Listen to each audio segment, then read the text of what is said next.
There we go.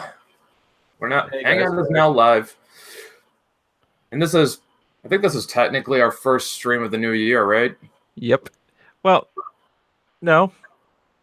We had the New Year's stream, and then the day after, and then on the day of New Year's, we had a stream. Oh yeah, that's right. And hey, Matt changed his profile to Althea Yep. with the little pixie. You know, I figure once you get your channel back, you, me, and Dan will have matching Mythoverse profiles. Yeah, pretty much. Yeah, pretty much. Yeah. You know, something that I find funny about that strip you kept, well, those pages you kept pushing over Twitter. How is it none of us ever noticed the neck thing until Serena pointed it out? Oh, I knew about it. It's just that I wasn't going to point it out. Before I worked with Beth, I worked with a guy who gave his characters long necks. So I thought, oh, that's probably a character thing that he's trying out. Why would he do that? Why would he turn character models into giraffes? I don't know, but I wasn't gonna judge.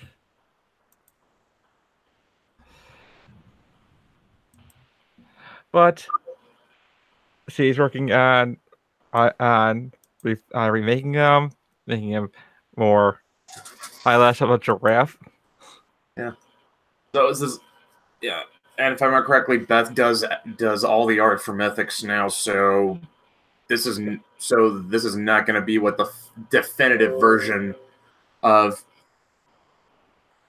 what the quote unquote definitive version of Althea is going to look like, right? Oh no! See, this was done by those pages were done by Beth. It's just that I don't know why.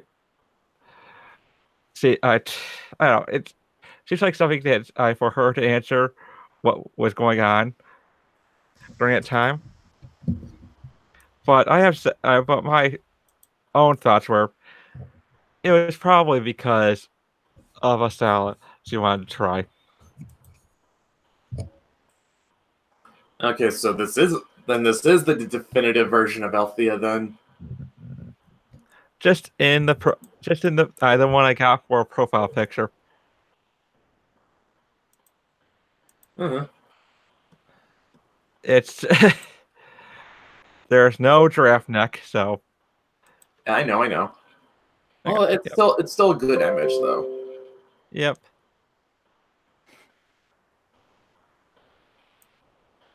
Yeah.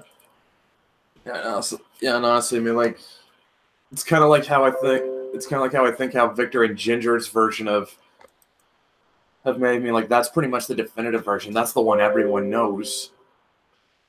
Oh yeah. Yeah.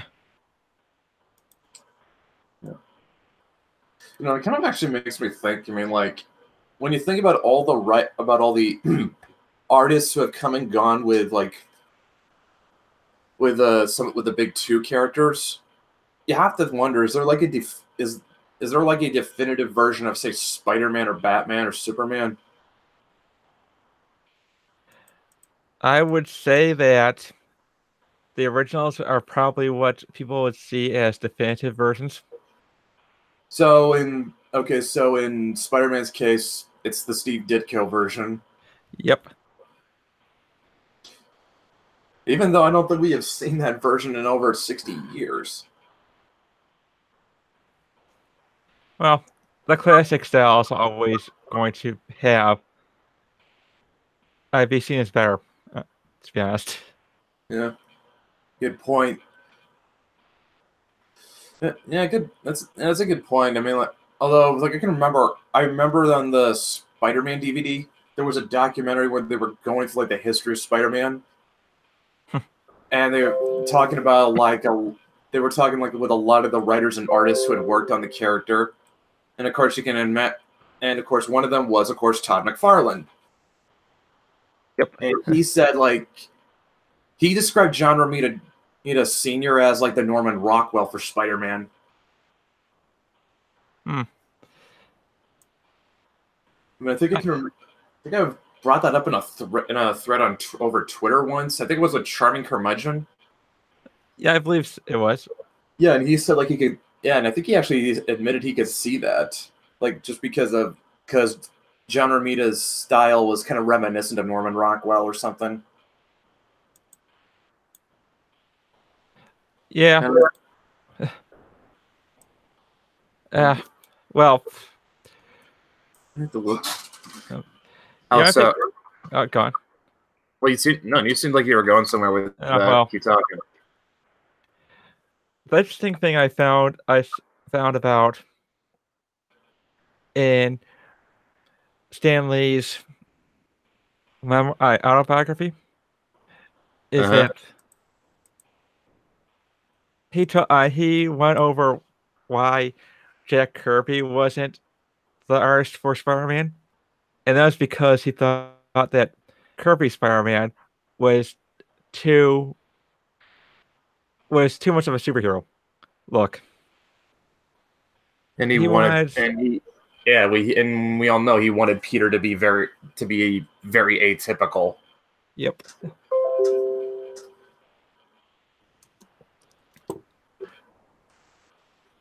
Which definitely worked well for the character. I'm pretty certain that Spider-Man probably would have taken off as well as it did if, with all respect to Kirby, if he had done the artwork. Yeah. Well, yeah, I mean, like, if you think about it, if he had handed it over to Kirby, he probably would have drawn him like another superhero. But, it kind of comes back to, like, how important aesthetics are for comics because,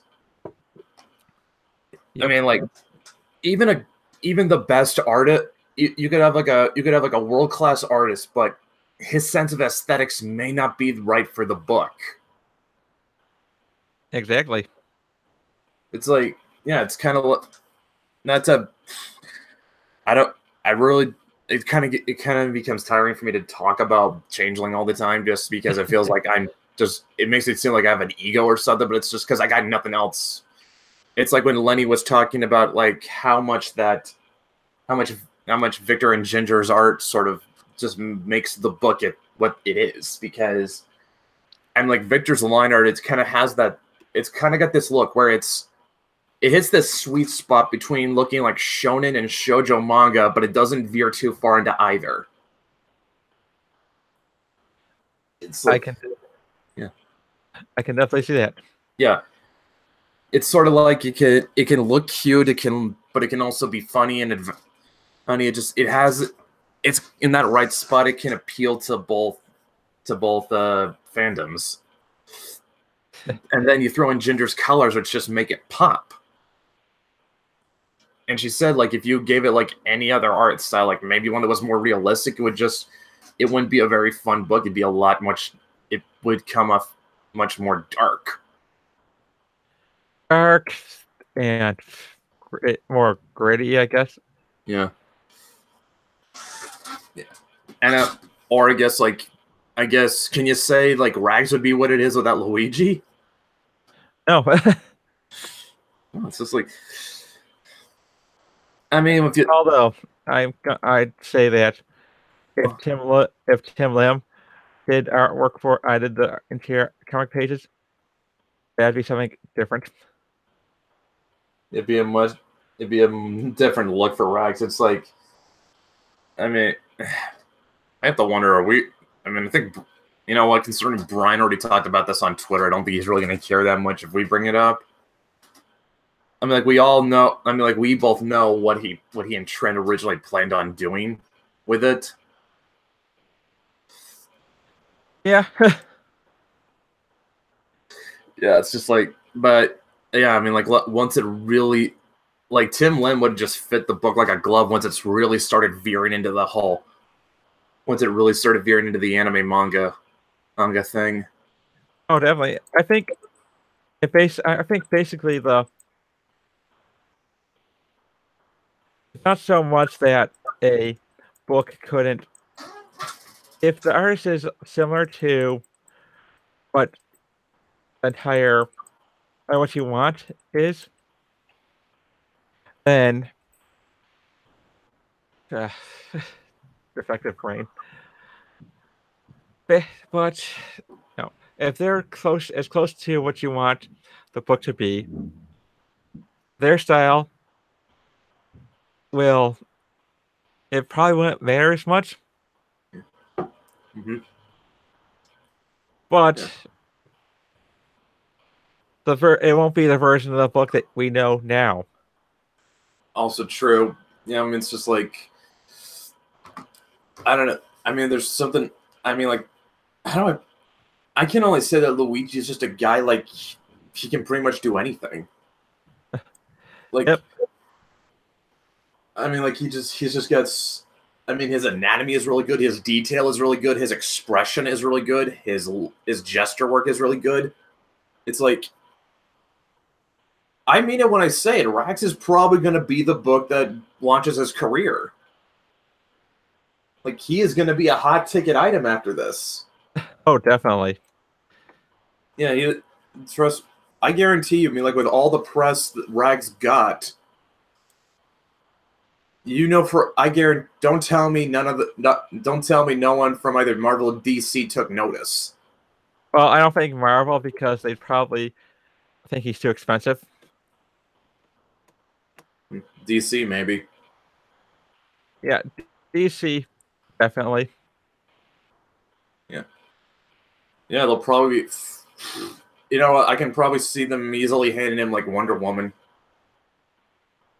Yeah, and then you'll get the SJWs complaining about him and sexualizing Wonder Woman because they're idiots. Yeah. Yeah. Yeah, that's what. Yeah, that's like that's. I guarantee that's phase 2 for Luigi's career. He's going to go on to draw Wonder Woman, or maybe Batgirl. Although, Actually, Batgirl makes more sense. Actually, yeah, although Brian did say that he was more of a sci-fi guy. I'm trying to remember. Does DC have any sci-fi books? I mean, oh wait, there's Green Lantern. Yeah, or Yeah. Or what? or if IDW is feeling adventurous with their own, they do have the Star Trek line. The what? They do IDW has Star Trek comics. Oh yeah, I forgot about those. Y'all did. Yeah, but doesn't IDW doesn't hire creators though? Like, you have to pitch. Isn't the deal like you pitch a book to them or Nope, that's Image. what? That's Image. Trying to, okay, I know IDW. A lot of IDW's bread and butter is in licensed comics, but I Oh mean, yeah. like, they don't. But it's like they're not the only two. The only two publishers I know that hire creators are Marvel and DC. I don't. IDW doesn't do that, do they? I think so because they've got, from what I've heard, they've got heirs on payrolls.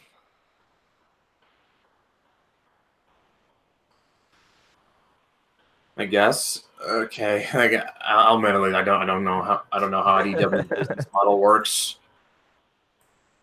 I'm, pre- I'm pretty sure that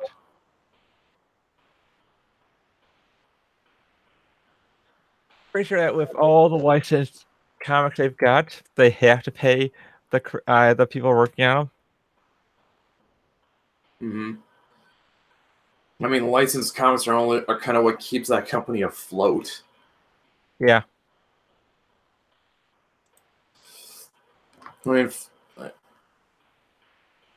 I guarantee they're too tough. They're being kept afloat with Ninja Turtle, GI Joe, Transformers, and My Little Pony comics. Although they're forced to reboot the Transformers comics because mainly because Hasbro was not happy with where they were taking. I'm Yeah, gonna I'm about to go on a limb and say that the best comic IDW has is the My Little Pony comic. and that's not hard to do. Well, for one, okay, let me put it for one. I mean, even though I am not a fan of the show, I never will be. I can admit that the show is good and has merit. Is actually no, not just good. It is excellent and has merit, just tons of merit. Oh yeah, but And Ginger has told me that as good as the show is, the comics are better. yeah, and that's mostly because they don't hire SAW types that they do for Transformers or GI Joe because it's My Little Pony. They don't care about My Little Pony. They care about what they can take and basically use to disrupt society in a way. I'm sure. GI Joe is an American classic, Yeah. and it's just like when they made Captain America a Nazi, in that they want to subvert that icon. Yeah, but don't they know with this shit you gotta start young? So why not start with My Little Pony? The bronies. That feeling when you realize the Brodies are a force for good. Yep. Yep. I, the thing with what they did with Transformers was that they took Optimus Prime's character and butchered it. God damn. Basically, you know how Optimus Prime's supposed to be this heroic character? Yeah, I know. If he was a human, and if that comic book version was a human, he'd be Tom Brevoort. That's hilarious. Yep. And the sad thing is that that's not what the IDW version was supposed to be the entire time. Because It was supposed to be a joke. it wasn't, well, basically Simon Furman wanted to reboot Transformers and how he wanted to see it, which was interesting. Autobots and Decepticons fought their war with a more realistic edge to it, in that they had their tactics, they had strategy, they had waves in how they did things. And then IAW decided to take Furman off and run with a completely different story when they did the whole All Hail Megatron storyline. Okay. Where basically the Decepticons decided to throw away the whole stealth war idea and just decided to conquer Earth for apparently random reason. To be fair, it means the Decepticons they need much reason.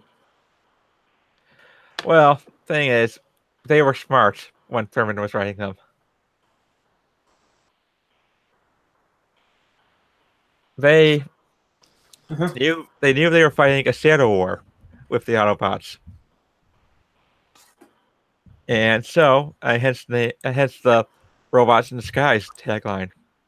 Okay, so had this been like in the vein of the original 80s cartoon, this wouldn't be a big deal, but this went against everything else that Furman had already built up. That's what I'm getting.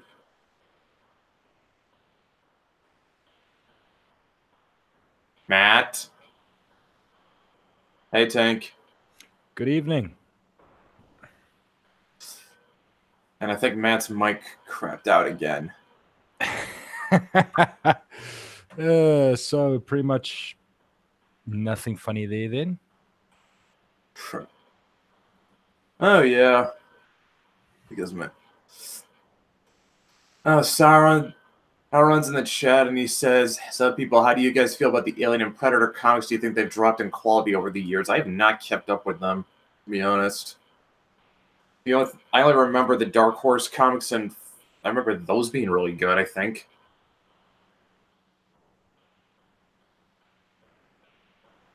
Of all the big publishers, name one comic that's actually maintained a fair amount of its intervening years. If you're going by Ginger or Mim Headroom, apparently that's the My Little Pony comic. Okay, I did not expect that answer. Okay, Matt said his computer froze on the conversation. Well, that sucks. He'll be back, don't worry. Yeah. Although I do remember, I do think I remember also. Do you remember this one Wildstorm comic called Astro City? No. Apparently it was kind of like it was sort of set in this universe that was, it's like a typical superhero universe, but what made it unique was that it was kind of a deconstruction of like superhero comics in a way, but in a good way. Because it would often it would kind of show the same universe from the perspective of normal people or just show like a different side to some of the various heroes. Like they were heroes that were all basically archetypes. Like you had a guy who was clearly supposed to be Superman, you had a guy who was supposed to clearly be Batman, yada yada yada.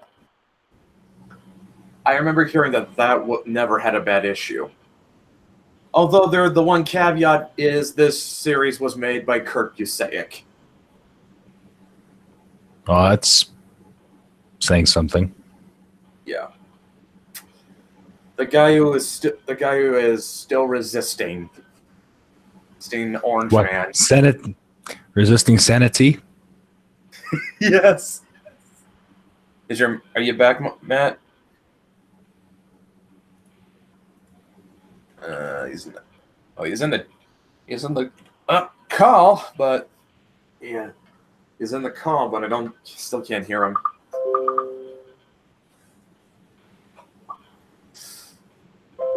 Yeah.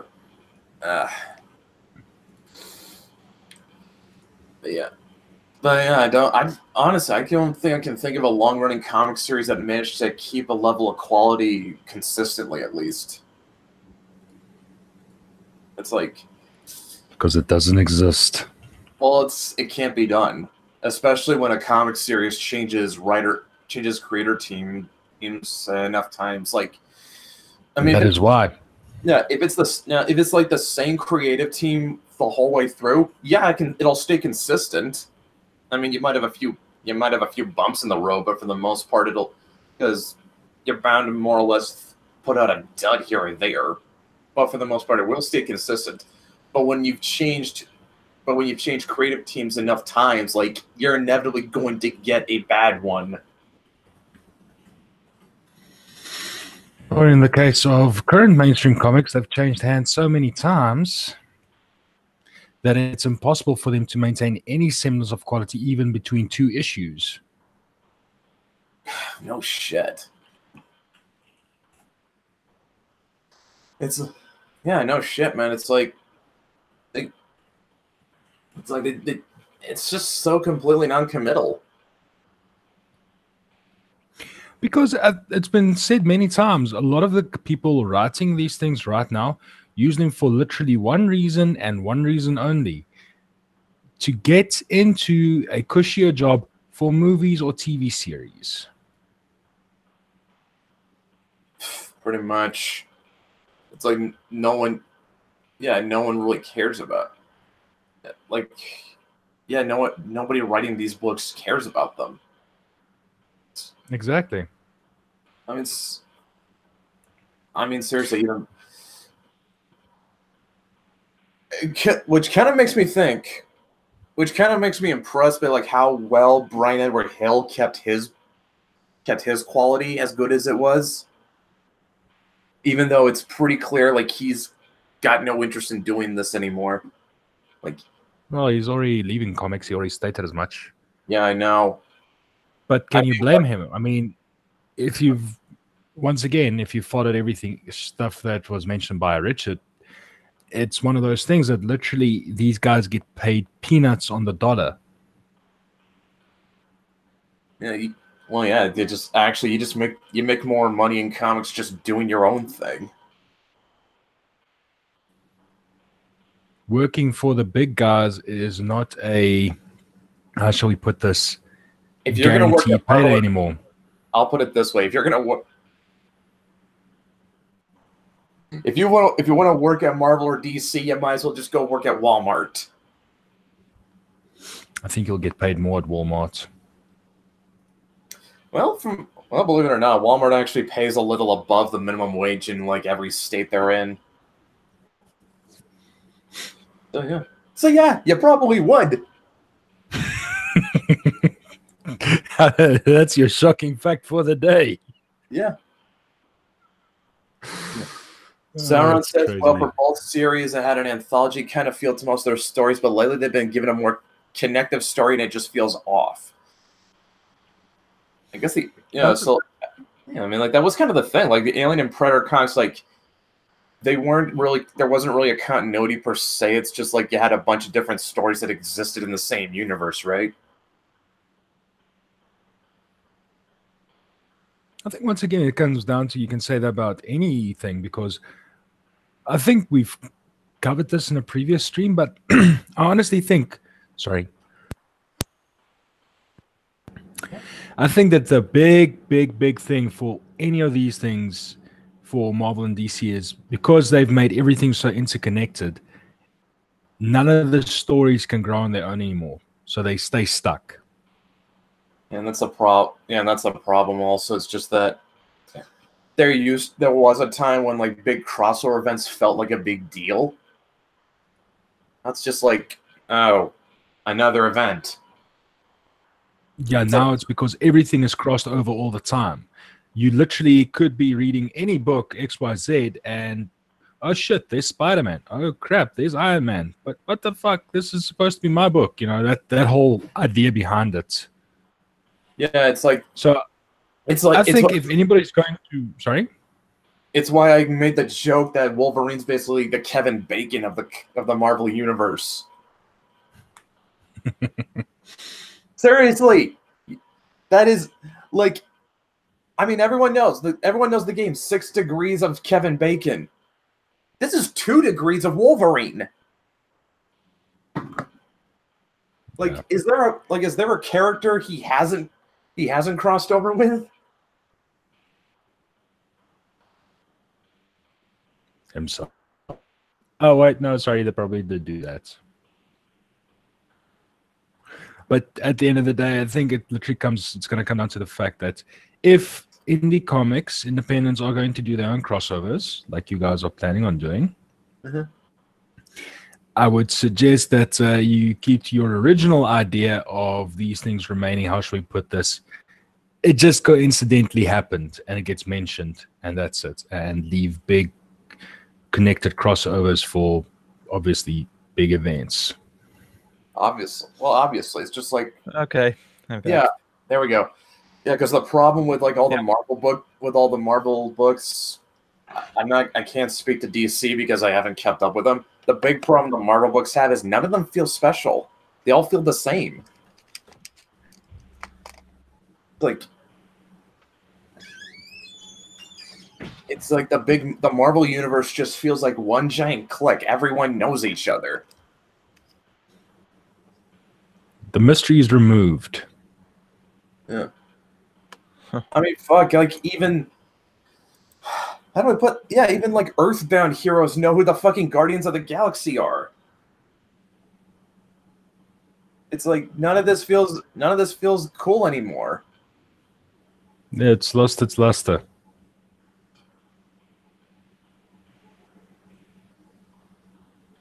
And that is a problem, especially when you keep selling your books on, and this is, well, at least from my experience, from what I've been seeing, is they're still trying on selling their big events, their books on these big crossover events, but there's no reason to do this because everybody's always in everybody else's book. So why should I buy your crossover event? Oh, you're going to rehash Civil War again? Well, not just that. Lots, I'm telling you. Well, not 2019 will probably see a Civil War 3. Well, not just that. I mean, like they keep doing crossovers every freaking year, so they don't even feel. So it's like that's why I say when Marvel announces a new crossover, everyone's just like, okay. And Well, this is different how? What were you gonna say, Matt? Oh, well, they don't call them crossovers, they call them events because they think these crossovers are events, but they don't have event-sized stories anymore. What they have are rehashes of better stories, Yeah. which are done by Western writers. Also true. But it's just like, but yeah, it's just like, but because they keep doing these every freaking year, they just feel so routine and mundane. They don't feel like these should feel special, but they don't.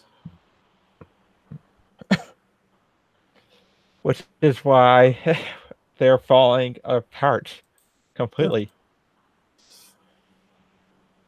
Do either of you guys keep up with what DC is doing? Because I don't know if they're doing it better or at least doing it right.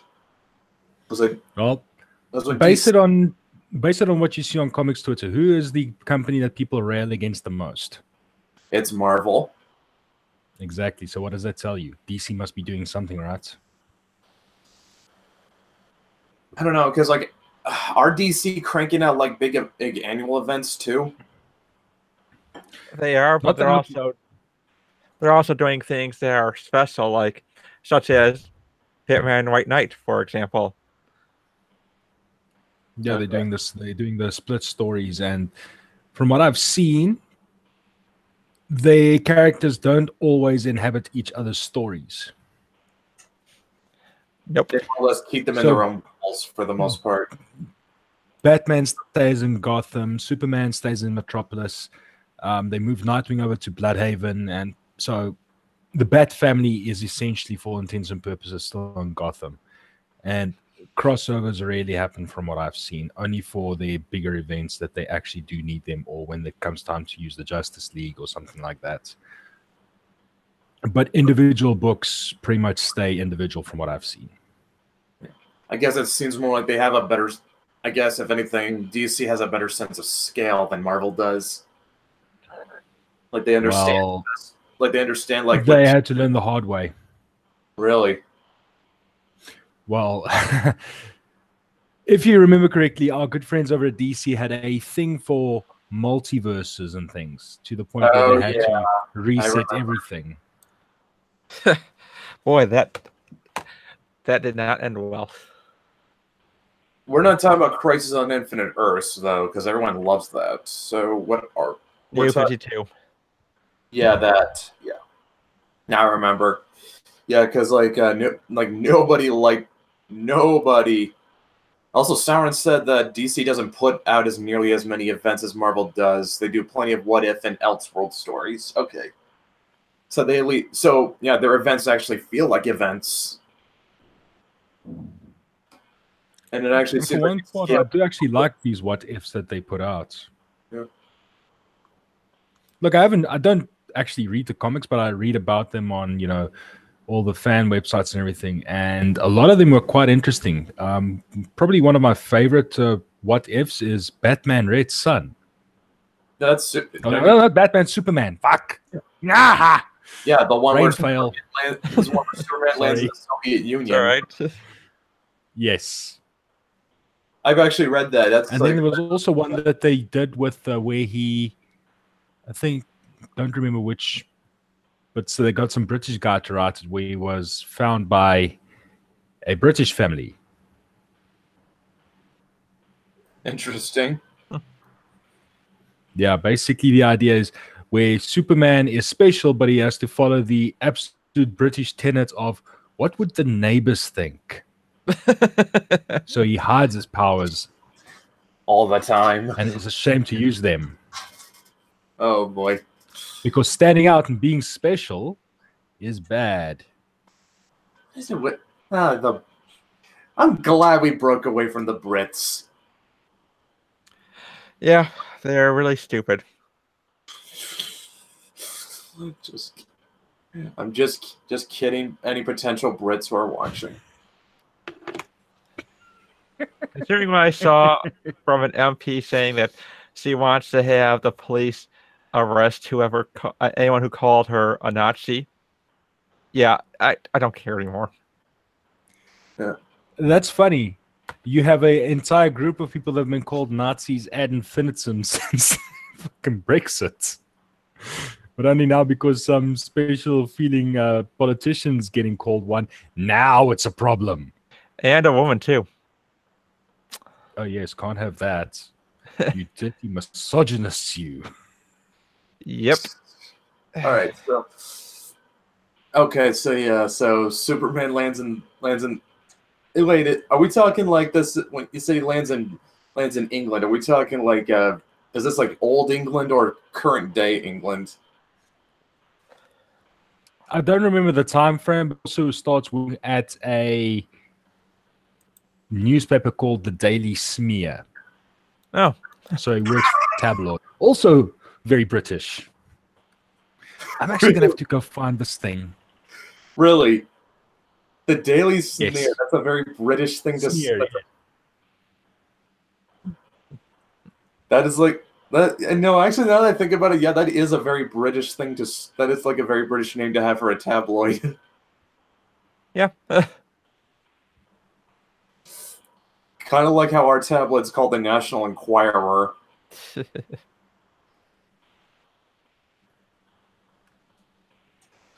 Does anyone ever read those? Not really. Superman True Brit is what it was called.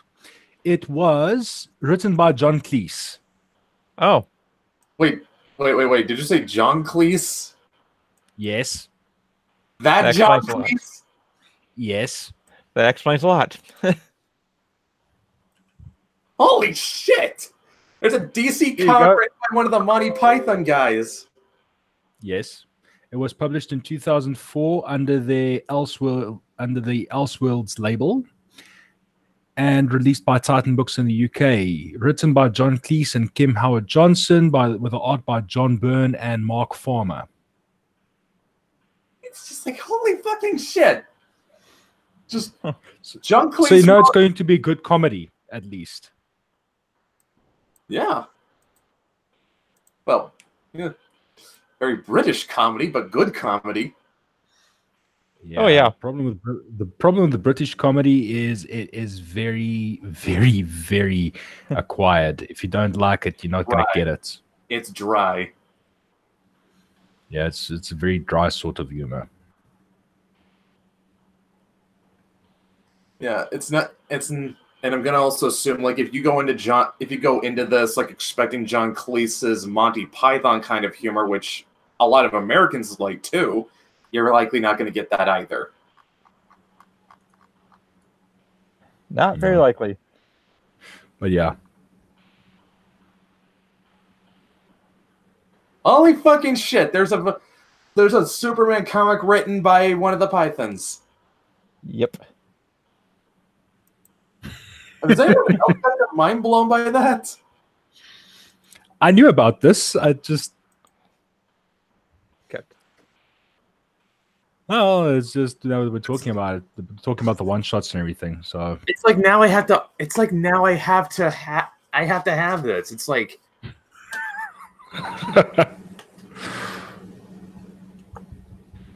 You know, talking earlier about the whole about quality. I think the most beautiful book I've gotten from IDW in a while is the Star Trek comic that's a adaptation of Harlan Ellison's original screenplay for City on the Edge of Forever. Yeah. Basically, the pages are basically paintings. wait, are we talking something that's like on the? Interior, yes. No, I was gonna say, like, are we talking something that's like on Alex Ross level? Yep. They paid a lot of money for it. Actually, can we honestly really debate that Alex Ross is the best living comic artist right now?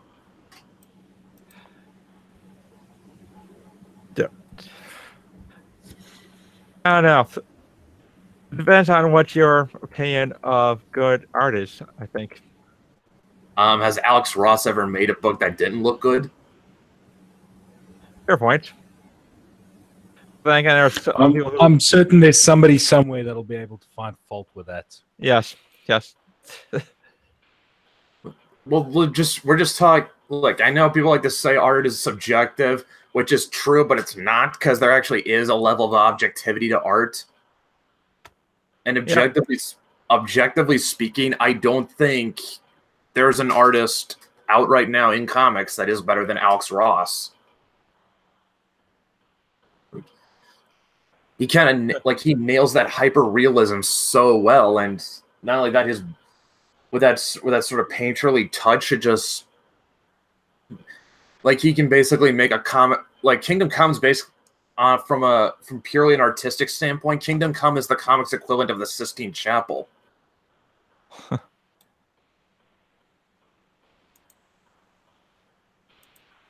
That's true. I mean, the arts in that is, pardon the language, fucking phenomenal.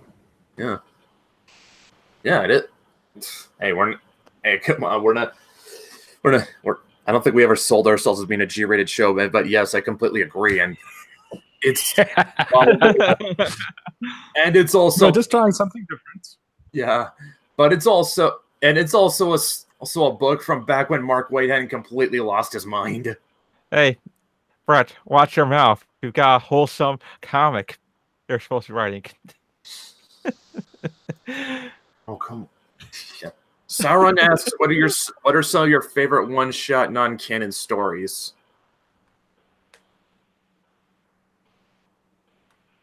Sorry, what? Sauron asks, what are some of your favorite one-shot non-canon stories? You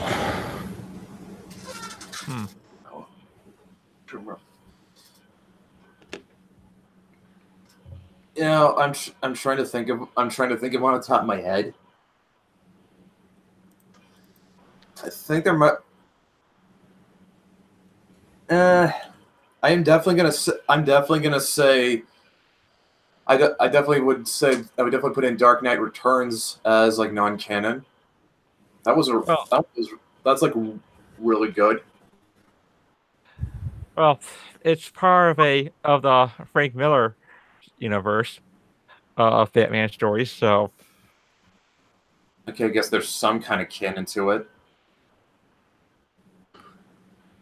I guess for now my favorite had to be that off the top of my head that's not part of any other universe is the Batman White Knight. Mm-hmm. It's also a good one too. There was a Star Trek comic that I actually thought was actually pretty cool. It was a crossover between the 2009 movies and Deep Space Nine. It was called The Q Gambit. Oh yeah. Yeah. Where no joke, Q basically brings in the J.J. Abrams crew and into an alternate Deep Space Nine where there's no Federation. The Klingons conquered Earth, the Cardassians still control Bajor, and it still kind of plays out. And it still kind of plays out with some of the same. It still kind of plays out with some of the same plot lines from Deep Space Nine, but it's still pretty cool. But just because you got Kirk, well, it's Chris Pine's Kirk and Cisco, but it's Well, I think one of the best stories that AEW would be the Spock Recollections story, where Spock it's set after Star Trek Generations, and Spock is traveling to the planet where Kirk died to collect his body and return to Earth. And during that time, he reflects upon his career, on his life. Certain periods in his life where he was learning, and sometimes where he was a teacher. And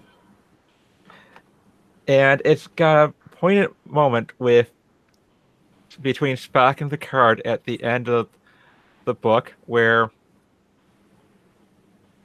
Spock tells him, where Picard tells him that they could have had someone else do it for him, had another crew pick up Kirk's body. To which Spock replies that Kirk had done the same for him at great cost to him. He couldn't do any less. Yeah. Really spoke well of Spock's character and how deep the friendship was. Oh yeah. Oh, while we're still on that, there was also a really good IDW crossover that had that crossover with Star Trek Next Generation with Doctor Who. I knew that was going to come up sooner or later. Yeah, no kidding. It has the perfect team up because it teams up the Cybermen with the Borg. Yeah, that is the perfect team up. And because I signed up with the graphic novel collection, I've been able to read the older DC Comics stories, where first one was set directly after the Wrath of Khan, where Spock doesn't come back to life, as the crew of the Enterprise going on adventures without Spock. And then after that, you have the comics that come after the Search for Spock, where Kirk and crew are still part of Starfleet, but instead of the Enterprise A, they're on the Excelsior. Yes.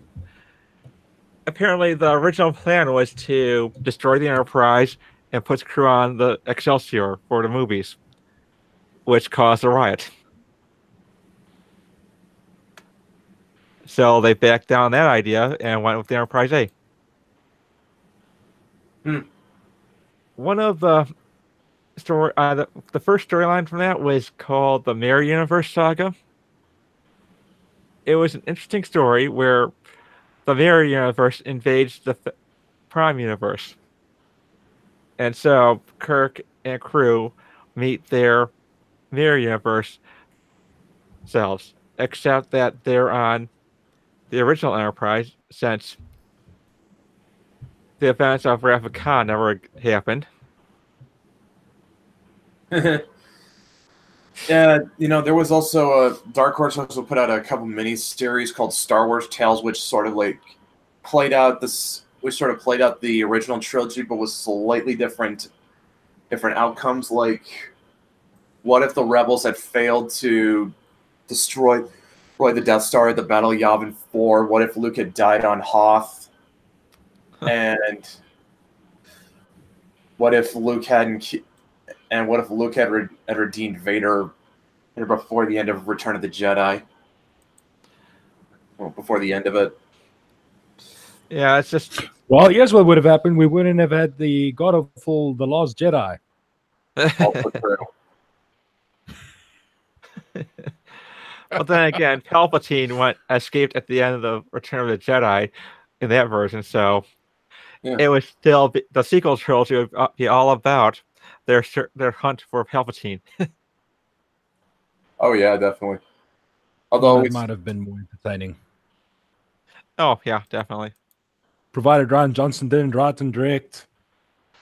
Uh, Mike Whitaker says Dark Horse are the consistent unsung heroes of publishers. Surprised no one talks about them in any sense. Well, it's because ever since they lost the Star Wars license, it's not really much. There's not really much worth talking about them. I mean, they're pretty much kept afloat by selling some of Frank Miller's old comics. well, they also have Halo as their current main. Oh wait, they've also main still got the Alien license. Predator license too. For how long? True. Well, they still have it. Look. Yeah, right now, Yeah, but Fox true. Disney owns those two franchises now, as much as we hate to think about it. Salem says I guess Dark Horse what's gonna happen next? SJW. Salem says Dark Horse has done tons of SJW stuff that has turned him off. Are they doing that? Yeah, there was this one. There's this one comic they put out a while back about a female King Arthur in the modern time. Oh boy, that sounds And- that's as cringy as and- it sounds, isn't it? Well, yeah, she's not white, so See, Obviously. inherently, she's not straight. you name these characters, these concepts, and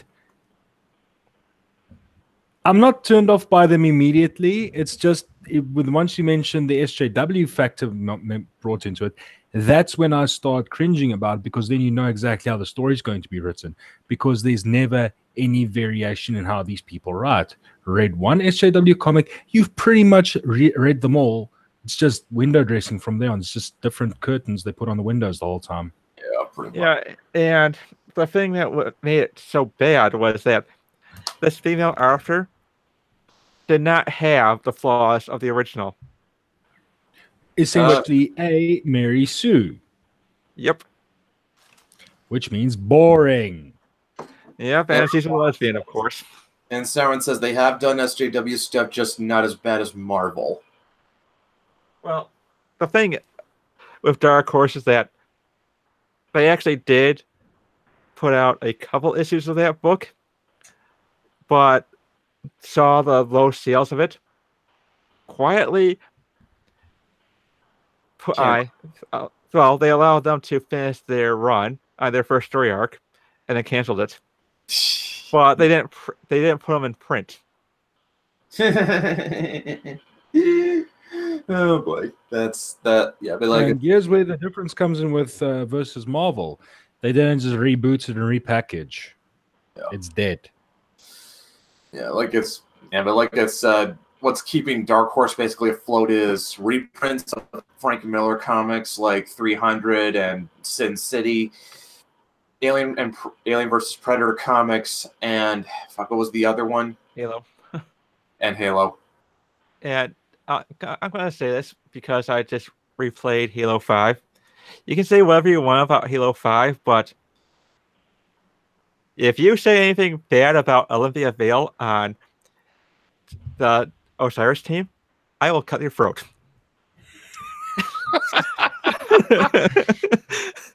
From what I've heard about Halo 5, it's not the fact that the story is bad or that it's just all the cool shit happens in cutscenes. You don't get to do anything cool.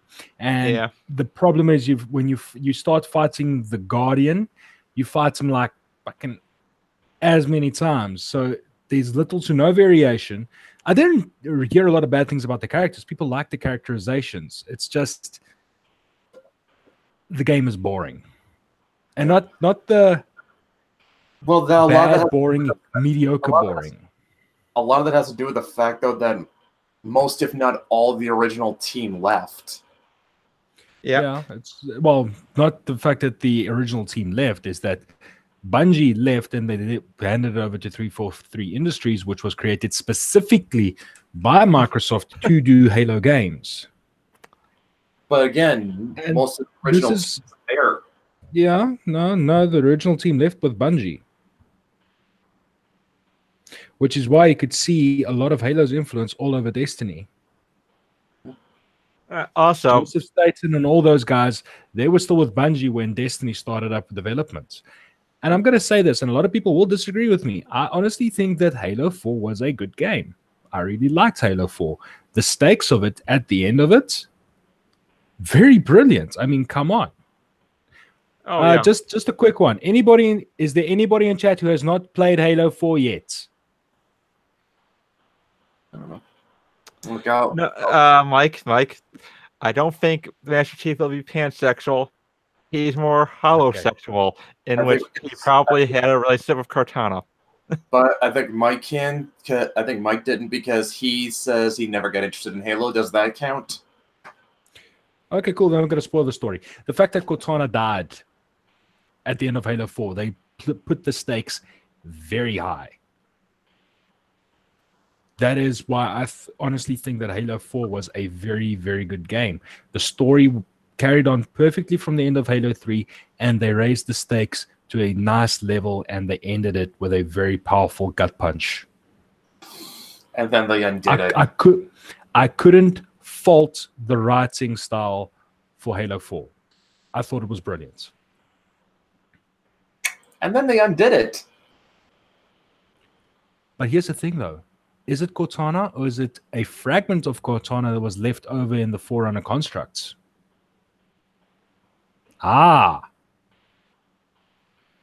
See, that's where everything, because if you remember, if you played Halo 4, you will see at the end how many copies of herself did she create to fight the Didact. Whatever the Didact, yes.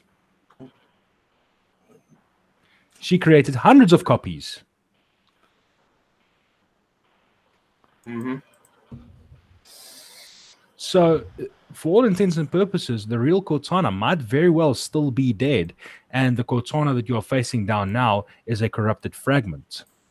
The one who's the side of Cortana that loved Master Chief, basically. God, that is... Ugh. That just does not feel right saying that hearing that out loud. That's the only thing I can see with that. It's not weird. I mean, if you read the novels, if you played all the games, if you know the backstory, everything, it's actually not as weird as that sounds. Because if you understand the dynamic between Chief and Cortana, he's the living machine, but he doesn't feel. She's the machine, but she's got more feeling than he does. Well, when you consider everything he's been through, of course he's emotionally stunted. Which I really can't understand why people want to live in Halo. It sounds like a dystopian hell. It kind of is. It's just not as much of a dystopian hell as 40K. Once again. That was overkill, Brett. Anything you can come up with, you can always point to 40K for it being worse. Oh, look, we've got killer monsters and aliens. Okay, cool. We've got Tyranids, Orcs, and Necrons, and Dark Eldar, and whatever else is going on in the fucking planets. Let's just point at Catachan. Or whatever else warp-spawned horrors like, the enslavers from the warp. Just nowhere worth living in the 40K universe. Like, there's no good place. No, there isn't. And even if there was a place of fluffy rainbows and whatever, I can guarantee you that it's probably due to something enslaving you, making you think it's fluffy rainbows. Yeah, but the only people who are actually happy in 40K are fucking Nurgle worship cultists. The only people who are happy in 40K are the Necrons because they've got no more emotions. No, Nurgle cultists are happy. They're always happy. Like, I fail to see how. It's kind of because Nurgle is love. Yes, yes, yes. I don't see it. No, that's where you're wrong. Slanesh cultists are the ones that are happy. They're Excessively happy. No, they're happy one sec. They're bipolar as fuck. Like 1 second they're happy, and then the next they're completely depressed. It's just they feel everything in extremes. And why don't they just cut themselves and put themselves out of their misery? That's the point. And then, of course, then you got Cornets that are just pissed off all the time. Well, to that degree, I suppose Tzeentchian cultists could be happy to a degree because they're always scheming, happy about scheming something. Justice plan. Exactly. I'm gonna be honest. I really love the voice they gave Tzeentch in "If the Emperor Had a Text-to-Speech Device." It makes him sound like such a giant nerd. So, Starscream? Yes, Starscream. No, well, yeah, partially, but it's just more like he's just. That's kind of the joke they make at him, that he's just that. Yeah, he's a schemer and everything, but he's also a giant nerd. I mean, he plays a children's card game with the Emperor on the regular. I'm not kidding. They did like 2 specials where it's the Captain General of the Custodes. He goes up against both the Emperor and Tzeentch. It was essentially Yu-Gi-Oh, and he beats both of them. Mm-hmm. That's just like it's fucking hilarious, because like in the Emperor one, he asks him, "Does anyone play this game?" And the Emperor and Emps is just like, "Tzeentch does." And then when he has his duel with Tzeentch and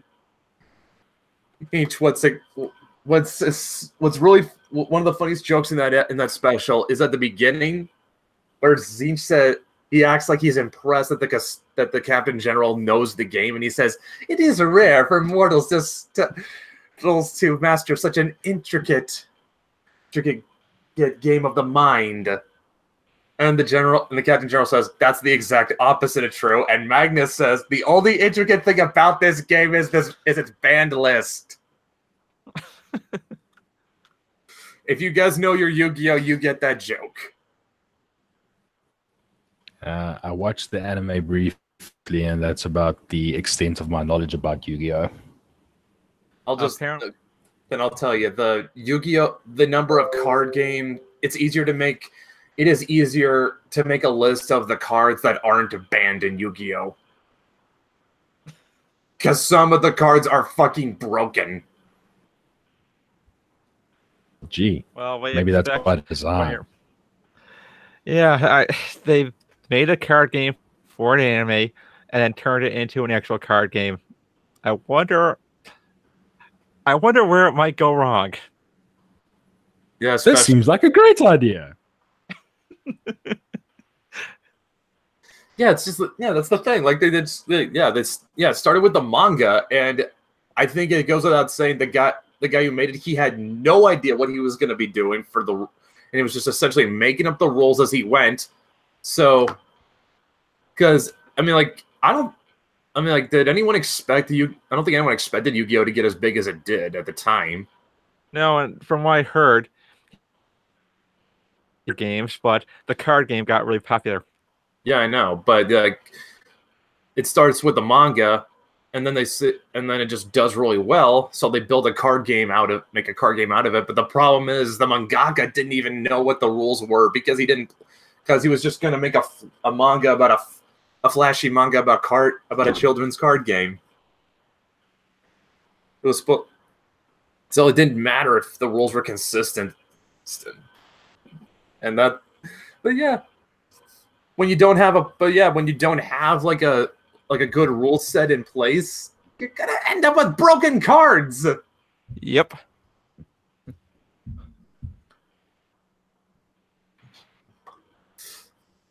which is what I used to play Yu-Gi-Oh! A lot back in middle school. Played it with my brother. I was actually not really good at it, and that's just because I built my decks really badly because I was a chode who decided, I'm going to build my decks around a theme. Well, that's dumb. Yeah. That's always a bad idea. Oh, sure, I thought it was cool, but you know what?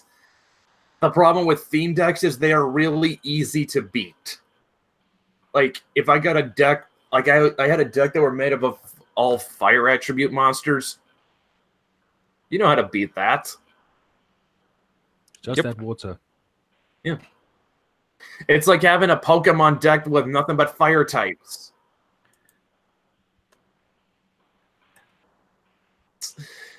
But I mean, like, I didn't really take it all that seriously, so I didn't really care that I lost. I just wanted to build decks that I thought were cool. Which, yeah, you certainly showed everyone. Yeah, like I said, I was a bad Yu-Gi-Oh player. I'll fully admit that.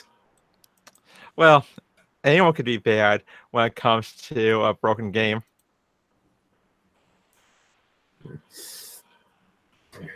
Oh, hey, Teal Deer did a video on why Leia should be dead after being sucked down into space. Jay, because it's a gee. fucking vacuum. There, I It's the just last plot armor. there. That's all you had to. That's all you had to know. And it takes him 42 minutes to explain why. I'm gonna go on a limb and guess that he's going to talk all about the science of space and how the Force isn't gonna help her at all.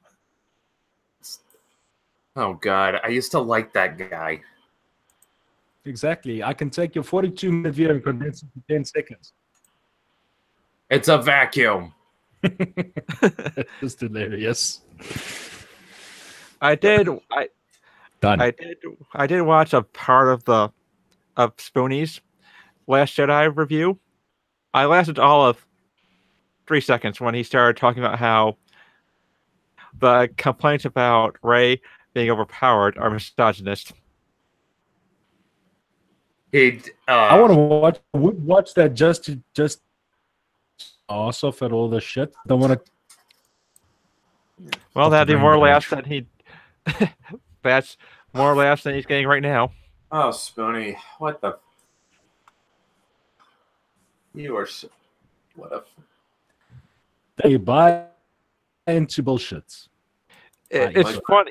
It's funny because he got fired from Channel Awesome for a rape joke. He is one. Oh, Yeah. so now he's trying to atone for his past. That is why. Yep. It makes perfect sense now. Except you will never appease them. He's Oh, one no. to... Yeah, he's one to talk, man.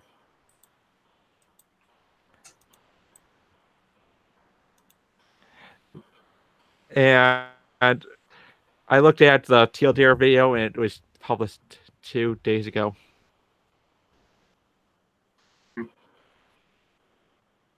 Must be slow. I must be slow right now. Nah. It's funny. I just looking at my recommended stuff on YouTube right now, just for interest's sake. I've got a couple of videos from Gamers Nexus, Jay's 2 Cents, Linus Tech Tips, 40K Theories, Weaponized Nerd Rage, and Luton 09. And obviously Gamers Embracing Fear, which is an old video from a year ago. Yeah. Oh yeah, I just noticed Luton finally put up the part 2 to the Grey Knights video. Yes, yet another chapter that was fucked over by the 5th Chaos God, Matt Ward. Didn't he make them? No, he broke them with shitty rules. Well, I'm going to put this in on a watch later list, but under my recommendations is Pet Labor 2, Illusion of Peace. Yeah. I need to watch that. I still actually want that anime. I've got so many animes I want to watch. It's not even funny. Yeah, I was gonna. But yeah, I mean, like, so like, why? So What made the Grey Knights cool initially, Tank? It's not so much the fact that they were cool initially. It's just if you listen to all the lore guys on YouTube, it's the fact that Matt Ward first fucks the rules up badly, and then once he actually gets any sort of semblance of balance going, it's actually quite solid. But the problem is he has to fuck up the previous balance, which was good, before he actually gets around to fixing things. Yeah, the biggest criticism I've seen leveled at Matt Ward is that he's good with the fluff, not with the crunch. Funny. Arch Warhammer says he doesn't want Matt Ward anywhere near the fluff. It varies from...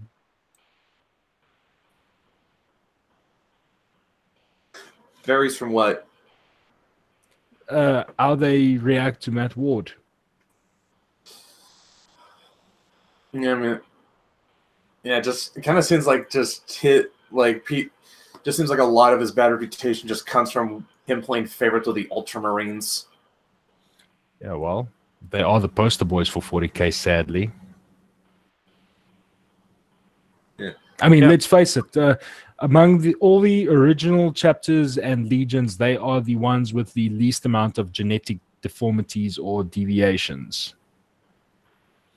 They just have the unfortunate part of having a stick so rigid up their arse, you can marionette them with the slightest hand movement. Yeah. And not only that, they also took the least amount of losses during the Horus Heresy. And then they got fucked up pretty badly when the Tyranids arrived. Oh, yeah. This guy's for balance. All I'm gonna say is that I don't think any legion got fucked over worse by the Horus Heresy than the Raven Guard. Yeah, the drop site massacre. Fun times.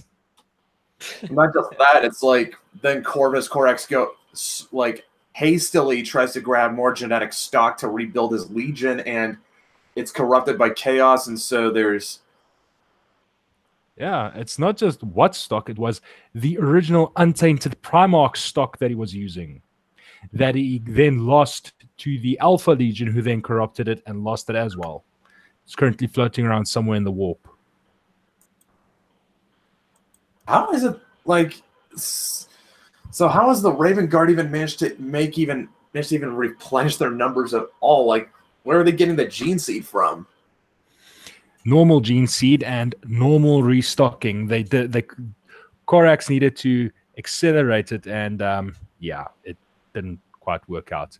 And the Chaos Raptors from the failed Raptor project and all those wonderful little things, he got fucked over pretty badly by the Alpha Legion. Yeah, like I said, the Raven Guard got it the worst from the Horus Heresy. Not only were they one of the legions that lost a whole lot of their number from the Drop Site Massacre, it's just they've had the hardest time replenishing their numbers too, because of what happened to the original genetic material. Could be worse. They could be the Lamenters. Trying to remember the Lamenters. They're a Blood Angels chapter, aren't they? Blood Ravens successor chapter from the Cursed Founding. Did you say the Blood Angels? Fuck.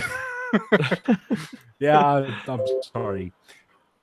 Blood Ravens, Blood Angels. Sorry. They needed to come up with a better name. THQ, Relic. Pretty much. The fucking Magpies. But I still like them. But yeah, the Lamenters. The only thing that makes them quite noteworthy is the fact that they've had the absolute worst fucking luck ever.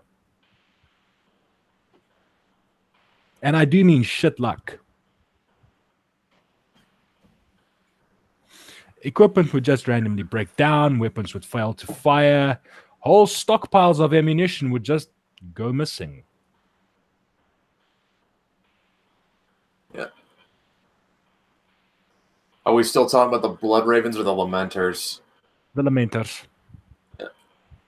Wow, oh man, if that's what happens to them on the regular, man, they really have it bad. Like, is there anyone who actually likes the Lamenters? I don't know, maybe somebody. Like I said, they're from the Cursed Founding, so I actually want to see if I can find the video for you to watch later. All right. Yeah. Although I would say one of the most gnarly chapters though is the Black Dragons. Hmm. They've got a gene seed defect that causes them to grow bone claws and crests. Yeah, bone claws and crests. And if you are untainted, they actually defer to the untainted guys with as higher ranking. Yeah. How's that? And because they have these bones are harder, more powerful than normal bones, they actually use them to encase them in adamantium so they can use them as very powerful melee weapons. Yeah. So yeah, they are useful. Yeah, like I said, hence why I said they're probably one of the more gnarly chapters. No, probably not as bad as the Flame Falcons, who literally burst into flames. Are these guys a salamander chapter? Nobody knows, or was it the Firehawks? Anyways, these guys were pretty fucked over. How do you have a gene seed defect that makes you spontaneously combust? You could call it possible chaotic intervention. Oh yeah. No way. Here's a list of here's a list of all the videos. I was gonna say it's not technically combustion; it's more like spontaneous ignition. And well, they're walking around, completely covered in flames, but no ill effect to them, except maybe the guys trying to fight them. So let's see, you are burning, no ill effect to yourself. They're basically 40k Human Torches. Yes, that is pretty gnarly. I also got that one chapter. I forget what the name is, but they sometimes call them the Space Sharks. The Cocodons. That is their actual chapter name. Yeah. You know, it kind of makes me think that with a name like when you give them a name like say the Space Sharks, makes me think they're kind of piratey. Yeah. They're an unconfirmed Raven Guard successor chapter because they enter battle completely silent. Much like the Raven Guard did. That is something that's always bugged me about the Raven Guard. They're supposed to be the stealthy chapter.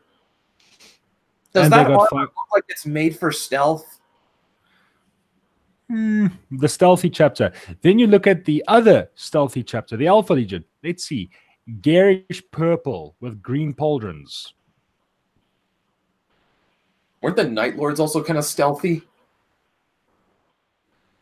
No, they were terror shock troops. Yeah. Still, I'm just thinking though, that armor is big, it's bulky. You're telling me you got two chapters that are supposed to specialize in stealth. Stealth is a relative term.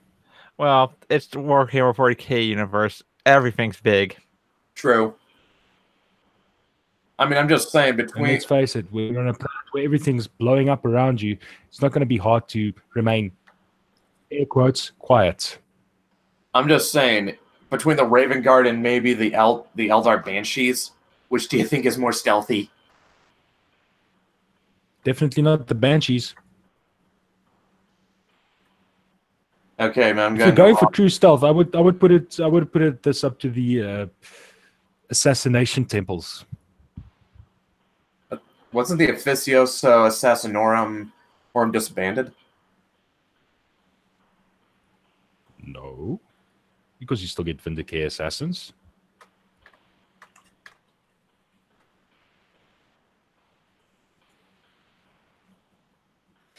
It's just I think that they no longer use subset of the of the guys. I'm just looking for their names. Not the Calidus. Not these guys. Eversorts. Basically, you send this guy in if you want to kill everything. I think there's supposed to be like one. Isn't there like one particular kind of assassin in 40K? Like the guy's practically a shapeshifter. I think I can't remember his name.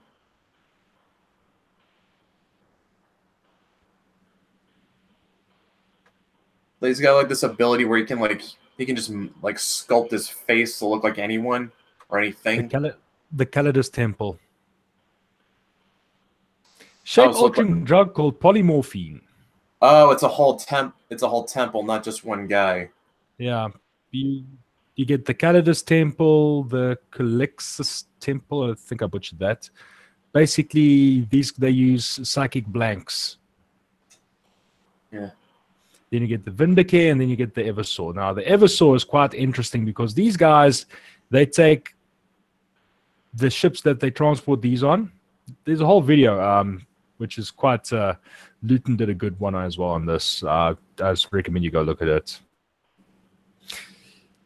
These guys, they take all the orphan kids and they put them on the ship. And while this thing is traveling back to Terra in the warp, the kids on the ship have engaged in war games with each other.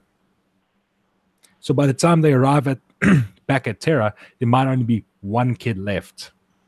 God damn. Or no kids left, and the ship just goes back out again. Yeah, it's pretty nasty. It's one of those wonderful things. It's 40K, so take the grim darkness and just amp it up to the nth degree. Yeah, I know. It's just like not even even Eclipse Arc or Berserk isn't this grim dark. No, this gets very, very. But then again, there's actually a warning on the video that this might get a bit much, so you might not want to watch this. I did sit through the Eclipse Arc. Yeah, well, you might want to take a look at this then. And we all know what happened in that. Yeah, that was pretty bad. It wasn't just bad; it was the worst. Like it's just calling the Eclipse Arc a Berserk nightmarish is understating it. It's like every worst possible thing you could have thought would have happened to those characters did, and more.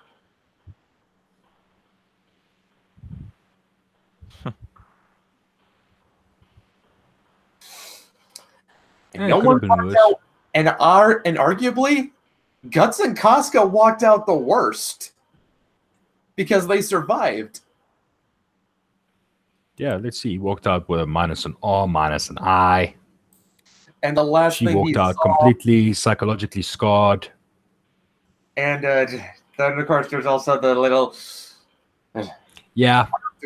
I'm not going to bring it up. I'm not going to say it out. I'm not going to say it out loud. You don't have to. But yeah, I'm not. Yeah, we don't have to say it out loud. But you guys, anyone who did see it, you guys know what we're talking about. Yeah. Yeah, it's just that was. Yeah, the whole Guts rage mode. How he lost his hand. Yeah, it's just. Yeah, like I said, that's just. That's not a happy anime. It was not. Nope. It was like. It's kind of amazing. Like, I don't know. You would think you'd think like something like that would cast this long shadow over the manga, but still the manga still has. The manga sort of managed to sort of, how do I put it? It kind of feels more like the Eclipse Arc sort of gave a Berserk sort of this soft reboot. Because like up until like if you take the whole Golden Age arc, it's basically a historical fiction manga with some light supernatural elements in it. Then the Eclipse arc happens and it goes into full fantasy.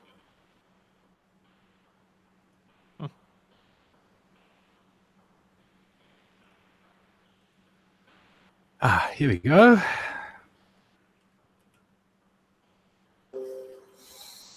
To be fair, Mike, we're talking about Grimdark in general, and Berserk is about as grimdark as anime and manga gets. I'm certain somebody's going to try to top it one day. No, wait, I just remembered Violence Jack exists.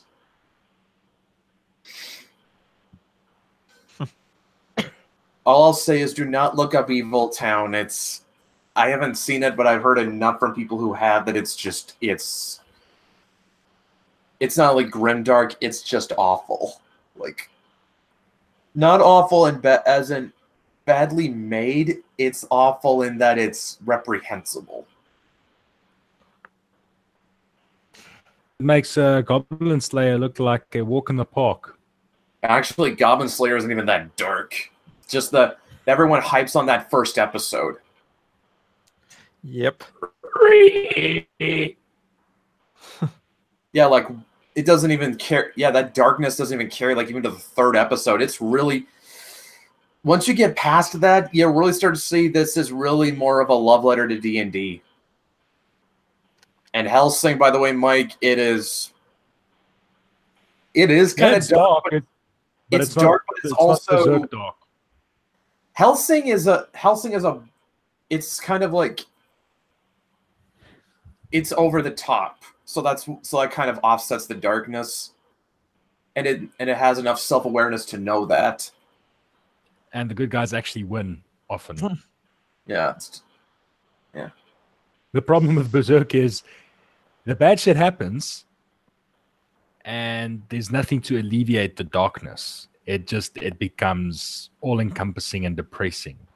I don't know, like after there were still not really. I mean, like there was just one moment it was after the Eclipse arc. Yeah, after that, but during that. Yeah. Yeah. Okay, yeah. Once the Eclipse arc well, that's kind of apropos. The Eclipse arc is supposed to be that. But and it is kind of supposed to be emotionally draining. It's supposed to be horrific. Yep. Because then it kind of made that one moment like after it that much more impactful. Like it was that moment. It was during that one mini arc where Guts and his new party, they were defending that town from trolls and I think a Kelpie. And like after the battle was over, like Guts took a look at him, and realized. Back now. I'm gonna go see what the dogs are barking about. Okay. Oh, yeah, it was like after the battle was over, Guts realized he wasn't alone because he up until this point, like he had been traveling by himself, and he thought like he was alone with Casca, and he thought this was gonna be his lot in life, like he was just gonna be alone. And then he realized he could have friends again, or companions. And he realized he did not have to do this by himself anymore. And that was actually a very uplifting moment in the whole manga. Which is very rare for that series. Yeah. Yeah, I mean, honestly, Guts is that manga should be a case study for how to do grimdark properly. Like, you have to have... You can't... Fuck you, phone! Alright. I muted it. It's a case study to how to do grimdark properly because even though it has this dark atmosphere and it can be morose and horrific, it has these moments sprinkled throughout where you actually feel hope. And it actually feel earned. Like in real life. Yeah. Yeah. Yeah, you sort of have. It's called having contrast. Yep. And I think that's what a lot of grim dark writers tend to forget. It's not about making the darkest story ever. It's about the contrasts. Yeah, it's not making things about as horrific or as dark or depressing as possible. It's about being able to. It's about being able to get. It's about being able to give the story enough levity that the dark moments actually feel like they mean something. And when you go too over the top, you get Warhammer 40K. To be fair, 40K knows that. Yeah, but how long was it serious until it happened? I don't know. Somehow I get the feeling they've always kind of known that. I mean, if you look at the way they design everything, I mean, some of those armors just look downright ridiculous.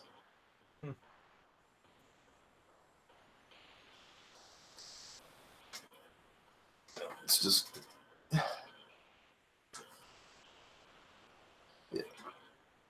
But yeah, it's just like. Although on the flip side, I actually didn't like Berserk at the end, but I'm not a fan of horror. That's okay, Mike. Yeah, it's fine. Yeah. The anime, anyway. Oh, the new anime really sucked. Well, I think he's talking about even the old one, too. Yeah. But the new one is... Okay. It's got the pieces there, but it doesn't use them correctly at all. It's actually more of a case study of how to do CGI wrong. Also true, yeah. It's just like it doesn't look good. And I mean, I get why, because the argument I've seen for this in favor of the CG is that if they did a traditional cel-shaded anime, they'd have to severely tone down the detail. Yep. What are we talking about now? We were talking about like how the new Berserk anime is how not to do CG correctly, and I said that the argument is the reason they do it in CG is because if they did a traditional cel shaded, they would have to severely tone down the level of detail. Yeah, the animation style with the CG blended with the hand drawn was jarring, to put it lightly. Well, and as for the story itself, I still have to watch the last few episodes. It's good, but it's not great. It's missing a little bit of I don't know, a bit of spark or something to make it really shine. Yeah. Well, for one, like I said, it kind of goes. We're not talking about but that's the movies. We're talking about the new anime series, but yeah, it's just like like I said, I get why they went with CG, because they did not want to get rid of all the detail.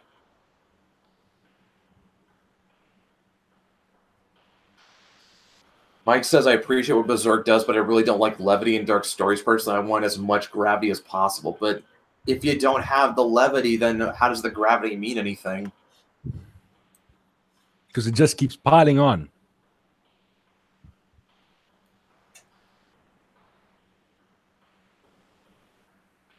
Yeah, but like I said, then you get 40K where it becomes so grimdark it becomes ridiculous. Yeah, it actually goes completely over the top where there's fucking nothing to alleviate that constant darkness. Well, just I mean, yeah, but it becomes so ridiculous, like you just end up laughing at it. Yeah, that's the problem. That's the other problem you start running into then. I mean, you can have darkness, but the problem is it keeps adding on, and like you said, then it reaches the point where it becomes funny. Good example of where shit gets pretty damn dark in 40K is just look at Conrad Kurz's backstory and the backstory of Nostromo. No, dude, not even that. Like, take like any of the Trader Primarchs. Like, take like. Actually, no. I think Actually, I'll take that back. Angron actually has a little emotional depth to it, just because. Take a look. Because of what happens to him. Yeah. The reason I'm saying, the reason I use Night Haunter is literally because of he becomes a fucking psycho killer, and it just is so damn dark. It's not even funny. Yeah. Well, it actually becomes funny because it just piles on so much. We're not against Grimdark Salem. It's just like, to really get the right Grimdark, you need to have enough levity to sort of provide a contrast.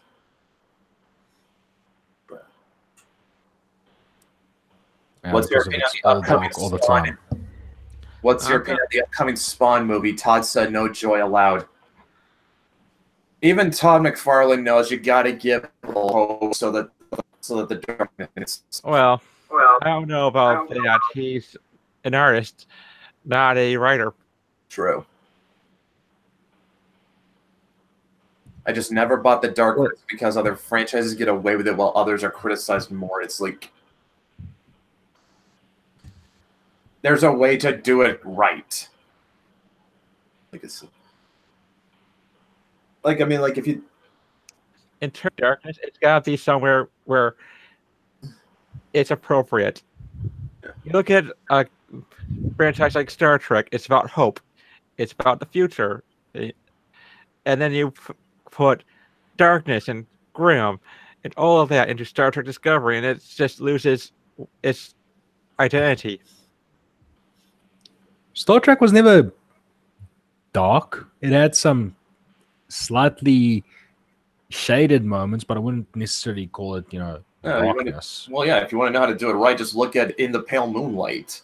That's probably I don't think you could find a darker Trek episode than that. They're trying with Discovery. Yeah, the reason why In the Pale Moonlight works so well is because it's just that one episode but it's got but Deep Space Nine still has enough more as a few more enough jovial ones and enough hope that it actually feels like it means something. And plus, the context of it makes a lot of sense too. Oh yeah, because it's in the middle of the Dominion War. The Federation is losing, and about the only chance they've got is the Romulans, who don't to join in, and the Romulans don't even care.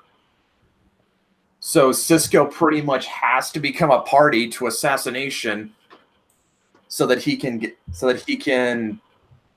get a victory for the Alpha Quadrant.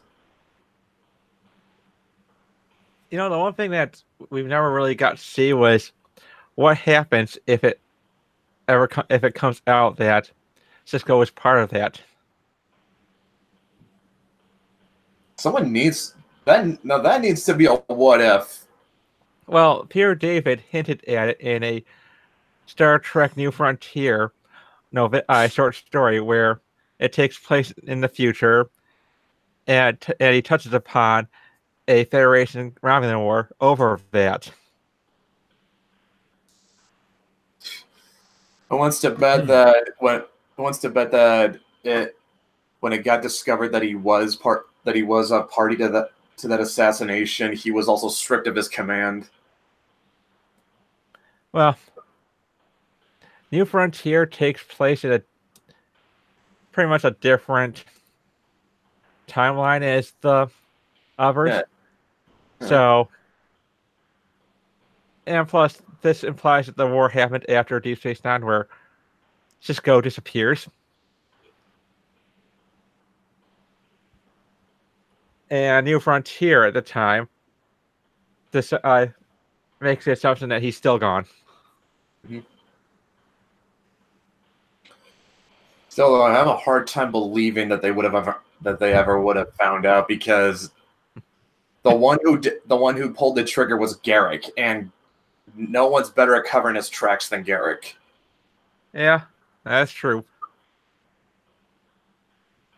Like, the dude was an Obsidian Order agent. Garrick has got so many skeletons in his closet, but that closet is sealed and no one will ever get it.